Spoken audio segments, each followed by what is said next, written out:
Ceci est un livre audio autogénéré par Google. Mutation ECONOMIQUES et sociale.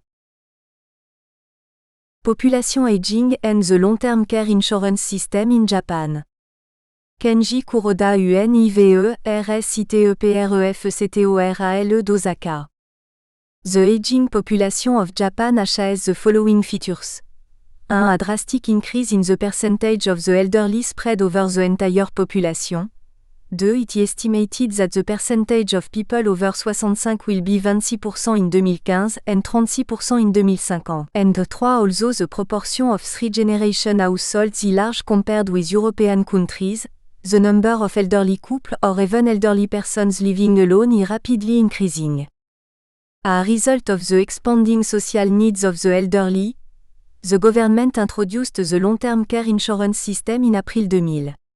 This paper will look at the background to the graying population in Japan, followed by an outline of the long-term care insurance system. Finally, it will examine some regional data. Background. Future estimates of change in the population of Japan show that while the number of people aged 65 and over were 25 millions in 2005, they will reach 35 millions in 2020. In addition, the number of people aged 75 or more, super elderly, will exceed the number of 65-year-olds in 2025, for in that year, the entire first baby boom generation born after World War II will reach the age of 75 years. Figure 1. Family structure of people aged 65 or older by gender, age group, with or without spouse, 1997. Figure 1 shows the family structure of the elderly by gender and age. The percentage of people living with children exceed 40% in each age group for both men and women. For men, people living alone account for less than 10%, but for women, people living alone account for 15% to 20% in each age group. The proportion of elderly men living alone is smaller than that of women. However, in the future, the proportion of men living alone will rise to exceed 10% in 2010. The number of those living alone was 3 millions in 2000, and it will reach 5 millions in 2015. Source: Statistics and Information Department, Minister's Secretariat, MHW, 1997, Comprehensive Survey of the Living Condition of People on Health and Welfare. Outline of the Long-Term Care Insurance System. The Long-Term Care Insurance System was introduced in Japan in April 2000. Social resources for long-term care have been expanding through this insurance scheme. This is a mandatory social insurance system, which makes it unique from the healthcare insurance and pension insurance systems. People are obliged to contribute to the system from 40 years of age. Insurers are municipalities, primary local governments. There are about 2000 throughout the country. Half of the budget for the system comes from insurance premiums and half from tax. Insurance benefits consist of in-home service and service at facilities, which are statutorily determined. Beneficiaries make an out-of-pocket payment at a fixed rate, 10% of the cost of the insured service. The rest, 90% of the cost, is paid to the providers by the insurance scheme. As shown in Table 1, the Long-Term Care Insurance System 2000 provided 14 kinds of in-home service, domiciliary care service, including home help service, home visit nursing care, day service, etc. Long-term care facilities are divided into 3 types: welfare facilities, special nursing home, healthcare facilities, and medical facilities. Table 1 in-home service and service at facilities provided by Long-Term Care Insurance System 2000. In order to be eligible to receive service from the system, beneficiaries must first receive approval to be eligible to receive care provided by their local municipality. The care management service is provided for free to beneficiaries. Under the care management service, a care manager creates a care plan and coordinates service for the beneficiary. When developing a care plan, the care manager determines providers and amount of service and agrees on it with the beneficiary.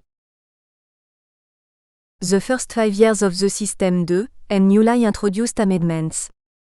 As shown in Table 2, during the 5 years between December 2000 and December 2005, the number of people approved to be eligible to receive care increased by 71% from 2,5 million to 4,3 million.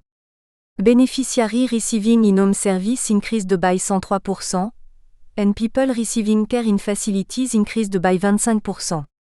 The total budget of long-term care insurance in 2000 was 3,600 billion yen, and this increased to 6,800 billion in 2005. In 2005, the percentage of elderly receiving in-home service stood at 10,3%, while 3% were receiving care in faculties. Table 2 change during the first 5 years since the introduction of the long-term care insurance system. In order to ensure the long-term sustainability of the long-term care insurance system, the following amendments were introduced in June 2005, coming into force in April 2006. Emphasis on prevention. New preventive services are provided for people who have been approved to receive care support. Beneficiaries are to cover a certain out-of-pocket percentage of the cost of the service they receive. Beneficiaries who receive care in facilities are required to pay for food and housing in addition to 10% of the cost of the insured service. Community-linked services have been defined in law, for the first time. Community-linked services include day service and group living for people with dementia, and small-sized nursing home, etc. These services are expected to expand in the future, because the number of people with dementia is estimated to double in the next 20 years. Research potential of the long-term care system and an analysis of regional studies. Finally, I will show the two directions of research potential of the long-term care system. The first is international comparative studies. From this viewpoint we can learn the advantages of foreign systems. It can certainly be said that some characteristics of the long-term care system were introduced to Japan from European countries. For example, the social insurance system was introduced from Germany, the care management system from the UK, and responsibility of the municipality from Scandinavian countries. The second research potential is a comparative regional study within the country. It is one of the subjects of Sakai and Southern Osaka regional study, in which I compared some indicators regarding the performance of the long-term care system between the Sakai and Southern Osaka region and the Northern Osaka region. The following indicators were compared between the two regions: the number of those receiving in-home service, the number of those receiving care in facilities, and the number of those who have been approved to be eligible to receive care. Table 3. There are 18 municipalities in the Northern Osaka region, and 23 in the Sakai and Southern Osaka region. The results show that the elderly living in the Sakai and Southern Osaka region use more home care and facility care service than those in the Northern Osaka region. In the long-term care system, the standard amount of premiums differs from municipality to municipality. If the elderly in a municipality use more service, they must pay more premiums. Therefore, the mean of premiums of the Sakai and the Southern Osaka region is higher than that of the North Osaka region. The difference is more than 400 yen per month. Table 3. Rate of recipient of in-home service, rate of recipient of care in facilities, rate of people approved to be eligible to receive care and standard premium per month by region in Osaka Prefecture.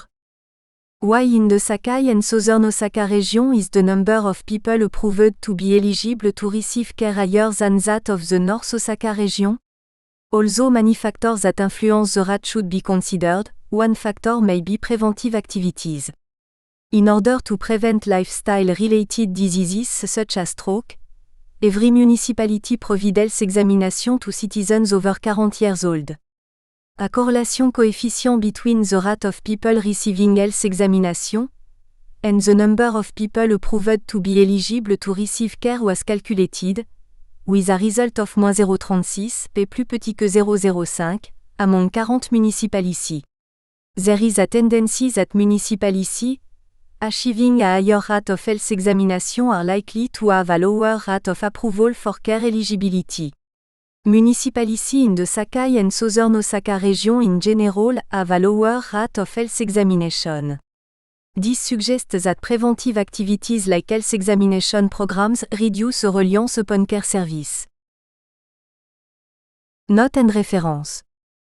Ministry of Health, Labour and Welfare, Annual Report en Health and Welfare 1998 à 1999 Social Security and National Life, obtainable from the following website, http://www.mhlw.go.jp/wp-wp-hw.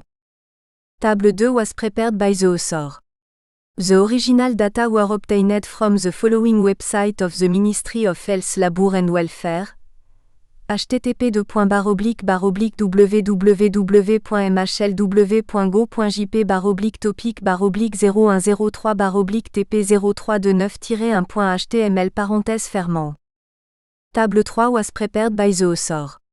The original data were obtained from the following website of Osaka Prefecture, http://www.pref.osaka.jp/korei/kaigoken/zigyo-ukoku/uktop.htm. L'emploi des seniors, une autre exception française? Brigitte Lestrade UNIVER SITE de Cergy-Pontoise. Le terme des exceptions françaises est habituellement perçu comme ayant une connotation positive en France. Appliqué à tous les domaines, politiques, économiques ou culturels, où les Français se distinguent des autres ou se considèrent comme différents, l'exception française souligne la singularité des voies choisies par la France. Si cette singularité peut être valorisante dans certains cas, l'espérance de vie des Françaises supérieure à celle de leurs voisines allemandes et britanniques est très proche de celle des Japonaises, elle est plus contestable dans d'autres.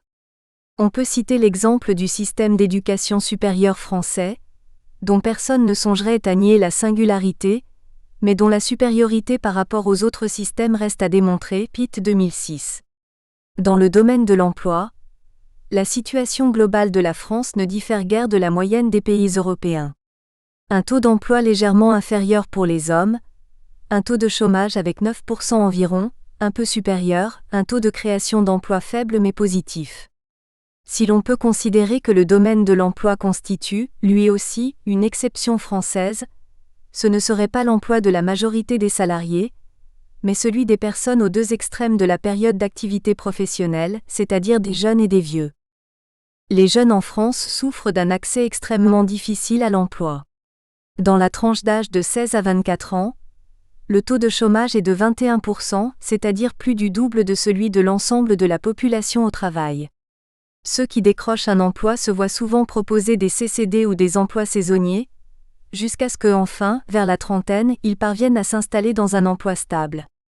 Cette situation des jeunes face à l'emploi, unique en Europe, a suscité un grand nombre d'études et de travaux, ainsi que de nombreuses initiatives de la part des gouvernements successifs qui ont vainement tenté d'y porter remède, notamment par le biais de la création d'emplois aidés. Cette focalisation sur le chômage d'insertion des jeunes a contribué à occulter le fait que se développait, quasiment de façon symétrique, une situation où les seniors se trouvaient exclus du travail. La France est, avec le Japon, le seul pays industrialisé au monde où l'accès à la retraite est de droit à 60 ans. Mais alors que les Japonais prennent leur retraite en moyenne à 68 ans, en France, c'est 10 ans plus tôt à 58 ans. La majorité des Français sont heureux de quitter le monde du travail si tôt, mais d'autres le font contraints et forcés. En conséquence, la France présente un des taux d'activité des seniors les plus bas d'Europe. Cette situation devient intenable à une époque où le départ massif à la retraite des baby boomers se greffe sur un développement démographique qui n'assure plus complètement le renouvellement des générations depuis une trentaine d'années. Cette étude présentera d'abord l'évolution du taux d'emploi des seniors dans le temps, et ensuite une analyse des raisons qui expliquent la faible présence des seniors dans les entreprises. Puis seront étudiées les mesures prises par le gouvernement et les partenaires sociaux qui, enfin conscients du problème, tentent de faire remonter le taux d'emploi des seniors. Évolution du taux d'emploi des seniors. Les taux d'emploi des seniors, désignés par les statistiques européennes comme étant les salariés âgés de 55 à 64 ans, varient de façon importante au sein de l'Europe des 15. Si un groupe de pays, comprenant le Portugal, l'Espagne, la Grèce, le Royaume-Uni, l'Irlande et la Suède, se caractérise par un maintien dans l'emploi très élevé chez les hommes, de l'ordre de 70 à 80%, comme chez les femmes 60 à 70%, la France est de ceux qui, avec la Belgique, l'Italie, le Luxembourg et l'Autriche, présentent les taux d'emploi les plus bas, de 40 à 50% pour les hommes, et de 30 à 40% pour les femmes. Vanéclou 2006. Le taux d'emploi des seniors en France, de 29,8% en 1992, recule légèrement jusqu'en 1998 pour atteindre presque la même valeur, 29,9% en 2000. Il ne remonte que depuis cette date, mais ce de façon sensible, comme on peut le voir sur le graphique ci-dessous. Source: Employment in Europe, Eurostat. L'importance du recul de l'activité professionnelle des seniors en France est encore plus visible quand on considère un laps de temps plus long. Les taux d'activité masculins sont très différents quand on compare les chiffres des années 1953 et 2003. Ils montrent en effet clairement que les changements portent sur le début et la fin de carrière. Les personnes dont l'âge est compris entre 25 à 26 et à peu près 52 ans affichent un taux d'emploi voisin de 90% neuf, et ce en 1953 comme en 2003. Mais alors qu'il y a 50 ans, les jeunes travaillaient presque tous dès avant 20 ans, l'âge d'entrée dans la vie active s'effectue aujourd'hui beaucoup plus tardivement, le pic n'étant atteint qu'après 25 ans. Les changements intervenus en 50 ans dans la population active des seniors sont plus spectaculaires encore. Le taux d'emploi des seniors de 1953 diminue lentement à partir de 55 ans, ceux de 70 ans sont encore actifs à plus de 40%, en raison notamment de l'importance de l'agriculture à cette époque, alors qu'aujourd'hui, il n'y a plus d'actifs de cet âge relevés dans les statistiques. L'arrêt de l'activité est très brutal à partir de 55, voire 53 ans. Les seniors de plus de 60 ans encore au travail sont une petite minorité, 13% seulement, le taux le plus faible des pays industrialisés, BEDBES, Hérault 2005.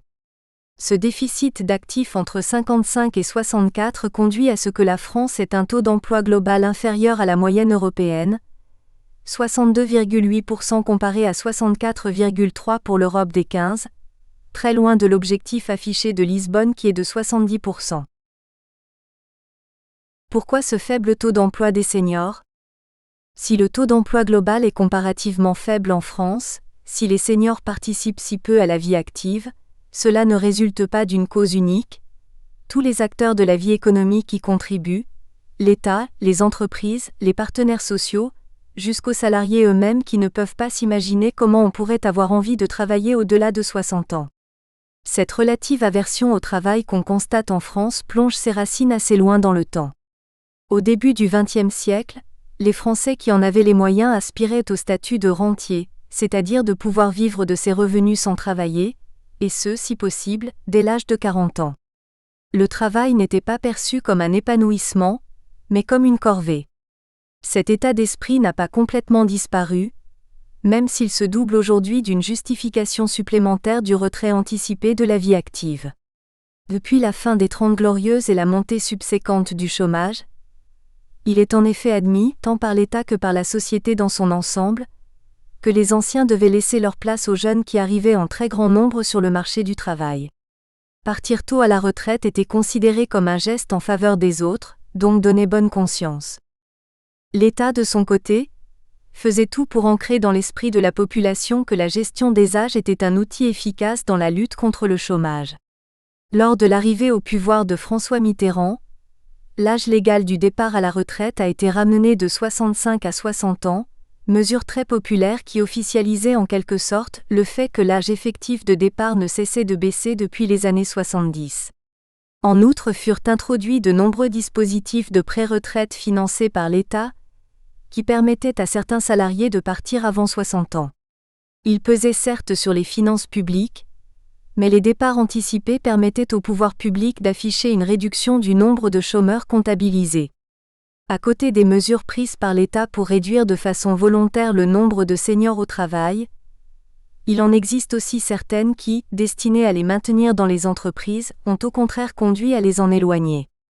La plus connue est la contribution de Lalande, créée en 1987, qui oblige les entreprises à verser une indemnité à l'État lorsqu'elles licencient un salarié de plus de 50 ans. L'instauration de cette pénalité financière a conduit à ce que les entreprises hésitent à embaucher un salarié proche de la cinquantaine pour ne pas être obligées de verser cette contribution au cas où elles seraient amenées à s'en séparer. Est-ce l'attitude de l'État qui encourage les seniors à se retirer tôt de la vie active, ou la mentalité de la société qui est focalisée sur la jeunesse? Toujours est-il que les entreprises, de leur côté, ne font rien, ni pour retenir les seniors en leur sein, ni pour les recruter s'ils frappent à leur porte. Il y a plusieurs raisons à cela, les deux principales étant l'attitude supposée des seniors face aux nouvelles technologies et la hausse des coûts salariaux. Pour ce qui est des nouvelles technologies, les enquêtes d'opinion auprès des chefs d'entreprise semblent confirmer le fait qu'ils considèrent qu'un accroissement de la part des travailleurs de plus de 50 ans aurait des effets négatifs sur l'introduction de nouvelles technologies, Beagel, 2005. Il est de fait que les nouvelles formes d'organisation requièrent des capacités de communication accrues auxquelles les seniors n'ont pas été préparés. L'utilisation de l'informatique n'ayant pas fait partie de leur formation initiale, ils sont désavantagés dans ce domaine par rapport aux jeunes, un inconvénient que la plus grande expérience des seniors ne compense pas suffisamment aux yeux des responsables d'entreprise. Il est plus étonnant de constater que ce handicap n'est pas plus souvent comblé dans le cadre de la formation continue. Mais force est de constater que la formation payée par l'employeur s'adresse majoritairement aux salariés âgés de 30 à 45 ans. D'après les enquêtes formation et qualification professionnelles, le recours aux qualifications chute très fortement à partir de 45 ans. Est-ce le raccourcissement inévitable de l'horizon temporel qui fait apparaître cet investissement comme moins rentable aux chefs d'entreprise ? Ou pense-t-il que l'acquisition de connaissances en informatique ne suffit pas pour pallier le recul, vrai ou supposé, de la productivité des seniors? Toujours est-il que la faiblesse de l'effort de formation continue en direction des salariés plus âgés est symptomatique du manque d'intérêt des entreprises pour ce groupe de salariés. À ce handicap des seniors face aux nouvelles technologies, s'ajoute celui du niveau des salaires. Dans la plupart des pays européens, il est d'usage d'accompagner la progression dans la carrière des salariés par une augmentation presque mécanique des salaires. Si cette augmentation est de façon croissante, modulée en fonction des résultats du salarié, évaluée au cours de l'entretien annuel, il est rare que l'employeur refuse de l'accorder. Cette hausse des salaires avec l'âge est particulièrement marquée en France, comme le montrent les chiffres de l'OCDE. Alors que le niveau des salaires atteint en Allemagne son niveau le plus élevé vers 40 ans, et se maintient pratiquement à un plateau jusqu'à 60 ans, plateau qui correspond à environ 50 à 60% de plus qu'un salarié du groupe d'âge 25 à 29 ans, les écarts sont beaucoup plus importants en France. Le niveau des rémunérations s'élève sans discontinuité de 25 à 60 ans. Les seniors gagnent en moyenne 80% de plus que les salariés débutants de leur branche, ceux qui ont un emploi 100 ans.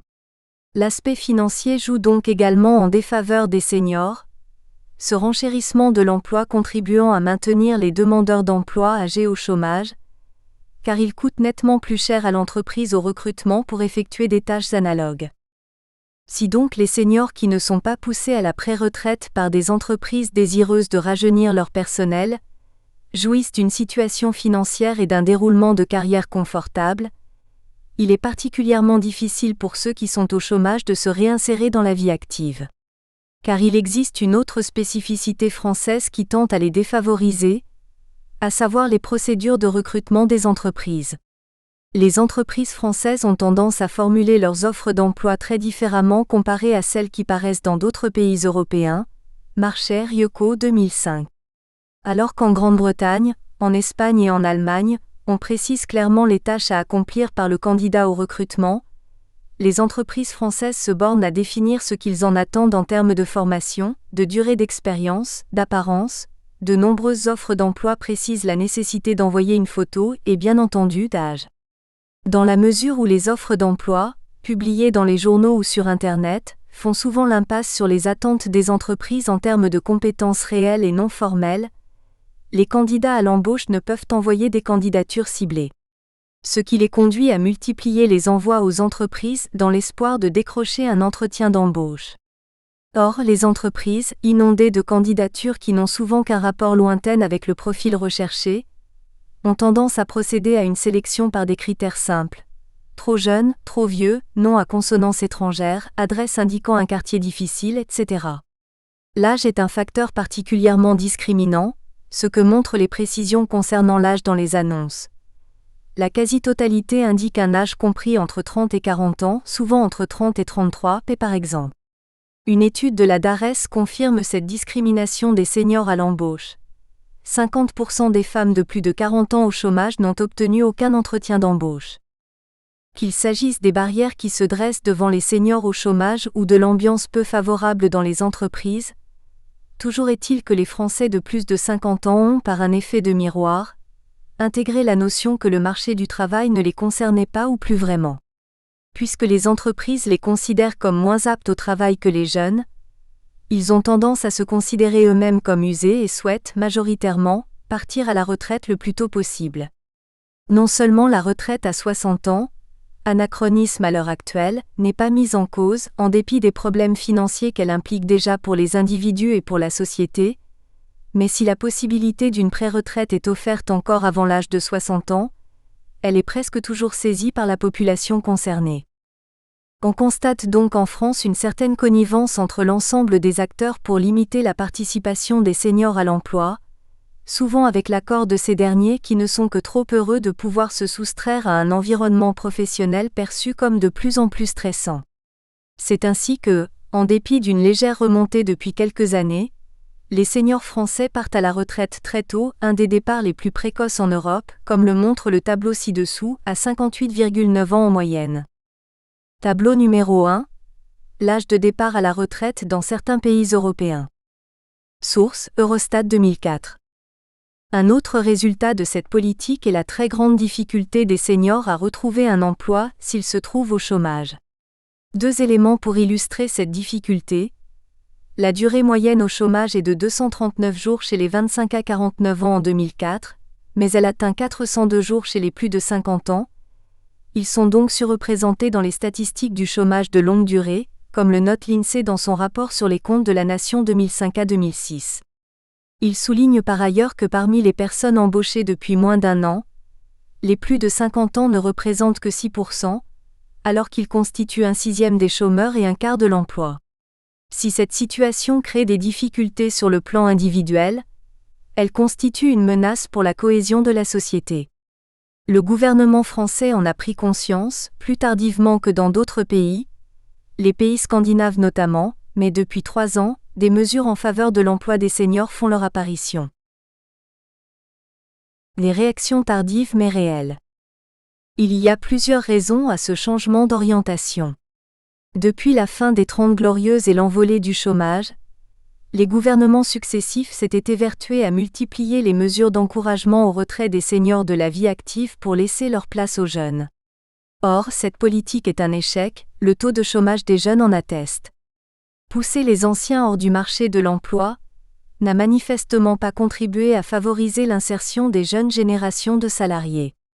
Les pays qui n'ont pas poursuivi une politique encourageant de tels départs ont un taux de chômage global, et surtout un taux de chômage des jeunes nettement plus bas. L'autre raison, la plus importante sans doute, vient du financement des retraites. Même avec un taux de naissance plus favorable en France que dans les autres pays européens et au Japon, l'équilibre entre actifs et retraités se détériore rapidement. Dans la tranche d'âge des 26 à 54 ans, le nombre d'actifs va baisser de 1,6 million entre 2000 et 2025, alors qu'il y aura 3 millions de seniors supplémentaires âgés de plus de 50 ans. Cette charge supplémentaire ne peut pas être supportée par la population active telle qu'elle est définie actuellement, celle des 25 à 60 ans, voire celle des 30 à 45 ans, tout particulièrement dans un contexte d'allongement continu de l'espérance de vie. Il est donc urgent de remonter le taux d'emploi des seniors, non seulement pour alléger le fardeau des retraites, mais aussi, se met-on à espérer, pour leur permettre de faire profiter les jeunes générations de leur expérience et de leur savoir-faire. Réformer le système des retraites. La première tentative de réforme de l'assurance retraite dans le sens d'une maîtrise des dépenses a été entreprise en 1993 sous le gouvernement Balladur. Sans toucher à l'âge légal de départ de 60 ans, elle a instauré l'obligation d'avoir cotisé à l'assurance retraite pendant 160 trimestres, c'est-à-dire 40 ans, pour pouvoir bénéficier d'une retraite pleine. Les salariés qui n'avaient pas cotisé pendant la durée voulue devaient ou se satisfaire d'une retraite amputée ou continuer à travailler au-delà des 60 ans. Ce n'est qu'à 65 ans que les salariés, même avec un nombre de trimestres insuffisant, percevaient leur retraite complète. Cette réforme n'étant pas suffisante, ni pour assainir les finances de l'assurance retraite ni pour améliorer le taux d'emploi des seniors, le gouvernement français, 10 ans plus tard, a introduit une nouvelle réforme qui, cette fois-ci, visait plus explicitement non seulement à obliger les seniors, pour des raisons financières, à travailler plus longtemps, mais à les induire, voire à les séduire pour qu'ils conservent leur emploi en leur proposant des bonifications. La réforme de François Fillon de 2003 fait progressivement passer le nombre d'années de cotisation nécessaires pour bénéficier d'une retraite à taux plein de 40 à 42 ans. Tous les salariés du secteur privé nés en 1949 et après devront ajouter un trimestre par année pour y parvenir. En même temps, la loi Fillon a adopté un système incitatif pour amener les seniors à prolonger leur carrière au-delà du nombre de trimestres nécessaires pour percevoir la retraite à taux plein. Il prévoit une surcote de 3% par an pour tous ceux qui continuent à travailler, alors qu'ils pourraient partir à la retraite. Les premières statistiques ayant révélé que la bonification de 3% était perçue comme insuffisante par les salariés concernés, moins de 5% ayant accepté de conserver leur emploi, le gouvernement envisage actuellement d'introduire une version améliorée du système de bonification. Le nouveau règlement prévoit, pour celui qui prolonge son activité professionnelle de 3 ans, le versement des apostrophes. Une surcote de 3%. Nous espérons que vous avez apprécié cet aperçu. Pour continuer à écouter ce livre audio sur Google Play Livres, utilisez le lien dans la description de la vidéo.